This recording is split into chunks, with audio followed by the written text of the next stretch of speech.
皆さんこんにちは。ジャパニーズポッドキャスト with K へお越しいただきどうもありがとうございます。皆さん元気にしてますか？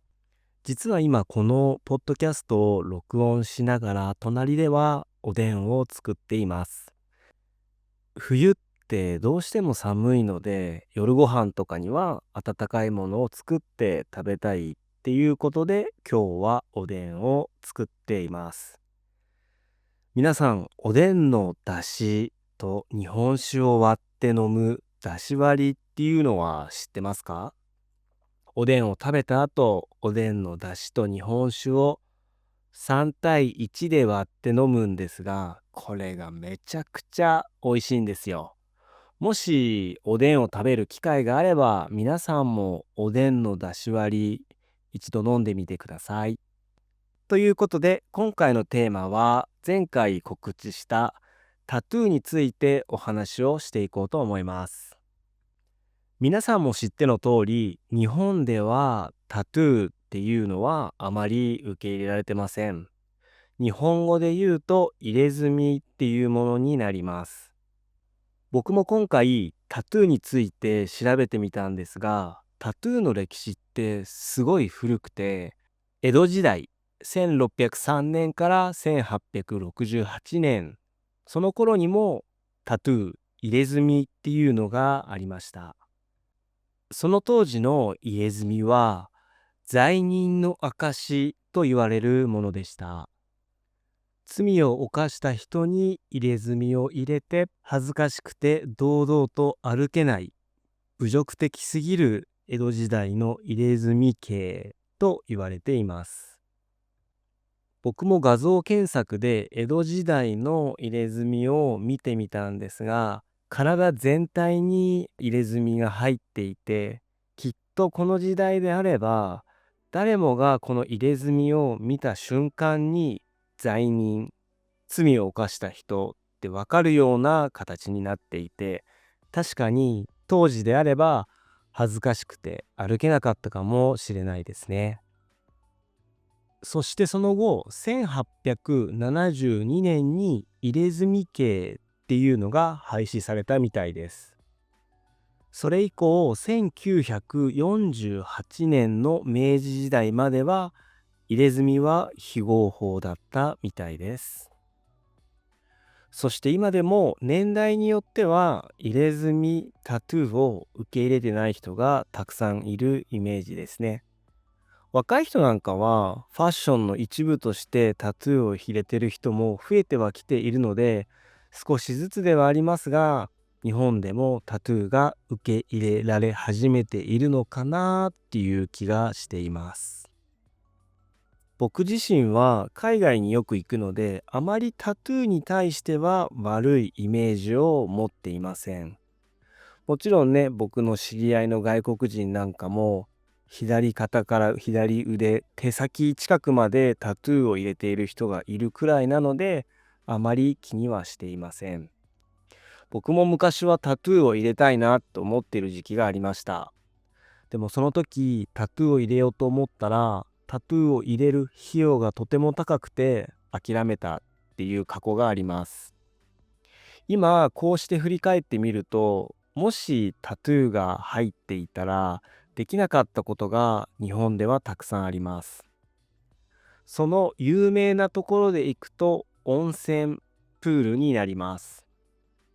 日本の温泉の場合、温泉の入るところに看板があって、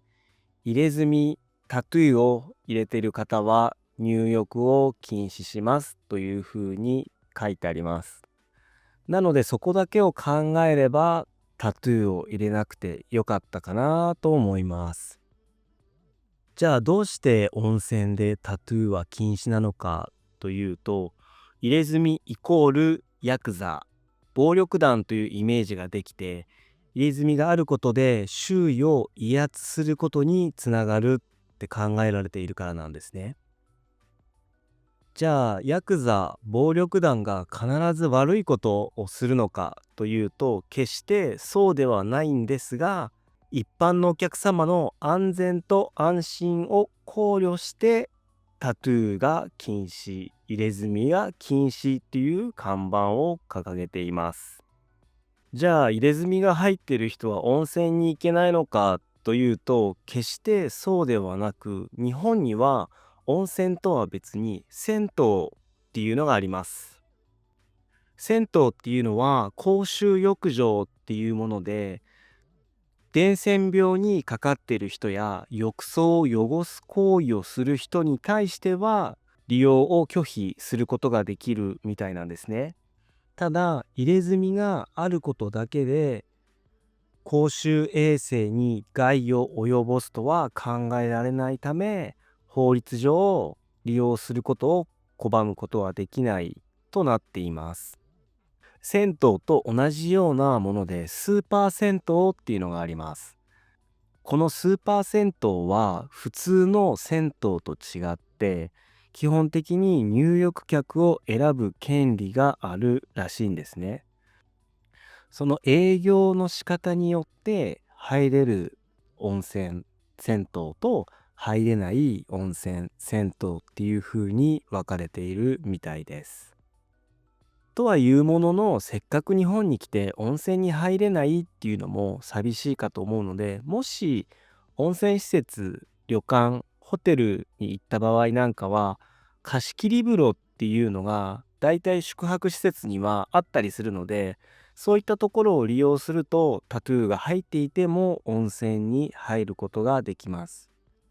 基本的に温泉地の温泉旅館やホテルの貸切風呂はしっかりと源泉を引いた温泉になっているので、安心して温泉を楽しむことができます。その他にも東京都内なんかにはスーパー銭湯で万葉の湯っていうのがあります。こちらのスーパー銭湯は宿泊施設もあったりするし、もちろん貸切風呂もあるので、そういったところを利用してもいいかもしれないですね。あとは温泉ではないんですが、沖縄なんかリゾートホテルに行った時にプールを利用しようと思うと、もしかするとタトゥー禁止っていう看板が立っている場合もあります。そういった場合は上着にラッシュガードを着用してもらって利用することができる場合が多いっていうふうに聞いています。今回タトゥーについて調べてみたら、僕一個だけびっくりしたことがあって、日本では法律的にタトゥーを入れられる年齢っていうのが18歳以上っていう風になってるみたいで、ちょっと僕びっくりしました。次に日本で言われているタトゥーを入れるデメリットっていう部分のお話をしていこうと思います。まずは一つ目、MRI が取れなくなる。医療関係の、レントゲンみたいな感じの機械かな。そういったものが使えなくなるって言われています。どうしてかというと、タトゥーのインクに含まれる金属成分が MRI の磁場に反応してしまって、やけどのリスクを引き起こす可能性があるって言われています。ただ最近僕が耳にしたのは、昔のタトゥーはやはり金属製の鉛なんかを使っていたらしくて MRI が取れないらしいって聞きましたけど、最近のタトゥーは MRI が取れるっていう話も聞くので、どっちが本当かはわからないですね。あとはレントゲンに関しては基本的に撮影ができるっていう風になっていますね。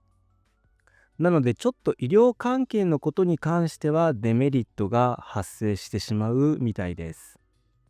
そして2つ目、仕事に関してです。